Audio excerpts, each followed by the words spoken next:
அதை நேற்று புதுக்கோட்டை பத்திரிகையாளர் சந்திப்பில் சொல்லியிருக்கிறேன். அது எல்லா பத்திரிகையுமே நீங்க ரிப்போர்ட் பண்ணிருக்கீங்க.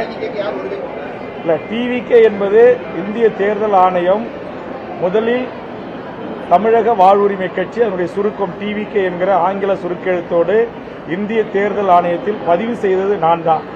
ஆனால் இதற்காக இந்திய தேர்தல் ஆணையத்தில் நான் முறையாக டிவிகே என்றால் தமிழக வாழ்வுரிமை கட்சி தான், இப்போது விஜய் தலைமையிலானவர்களும் டிவிகே என்று குறிப்பிடுகிறார்கள்.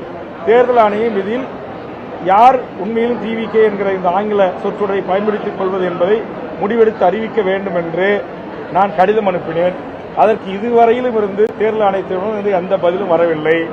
இப்போதுதான் தெரிகிறது தேர்தல் ஆணையம் டிவிகே என்றால் அது விஜயா அல்லது வேல்முருகன் தலைமையிலான தமிழக வாழ்வுரிமை கட்சியா என்பதை இறுதியிட்டு எனக்கான உத்தரவை வழங்காமல் இருப்பதனுடைய பின்னணி எல்லாம் இப்போதுதான் கொஞ்சம் கொஞ்சமாக வெளிவந்து கொண்டிருக்கிறது. இன்னும் பல செய்திகள் வர இருப்பதாக எனக்கு செய்திகள் வந்து கொண்டிருக்கிறது. ஆதலால் முழுமையாக விஜய் உண்மையிலேயே இந்த மண்ணுக்கும் மக்களுக்குமான ஒரு மாற்று அரசியலை தருவதற்காக வருகின்றிருக்கிறார்களா அல்லது மற்றவர்களால் வரவைக்கப்பட்டிருக்கிறார்களா என்பதை குறித்து முழுவதும் உங்களை போன்ற மூத்த பத்திரிகை ஊடக நண்பர்களின் செய்திகளை எல்லாம் ஆய்ந்து அறிந்து அதற்கு பிறகு இதை குறித்து நான் உங்களுக்கு பதிலளிக்கிறேன்.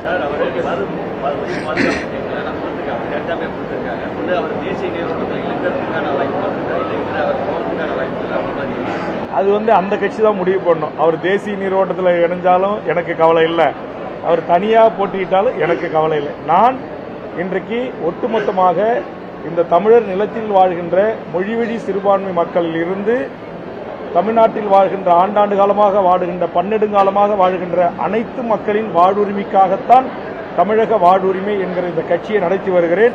இதனுடைய கருத்தை, இதனுடைய தாற்பயத்தை, இதனுடைய உள்நோக்கத்தை, இதனுடைய செயல்பாடுகளை உள்வாங்கிக் கொண்ட தமிழ்ச் சமூகம் இப்ப தமிழ்நாடு முழுவதும் அணி அணியாக என் பக்கம் திரும்பி கொண்டிருக்கிறார்கள்.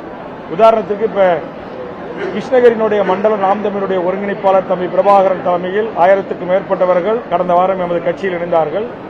அதற்கும் பிறகு சேலத்திலே அந்த மாவட்டத்துடைய மாவட்ட செயலாளர் அழகாபுரம் தங்கம் அவர்கள் தலைமையிலே 500க்கும் மேற்பட்டவர்கள் தமிழக வாழ்வுரிமை கட்சியில் இணைந்தார்கள்.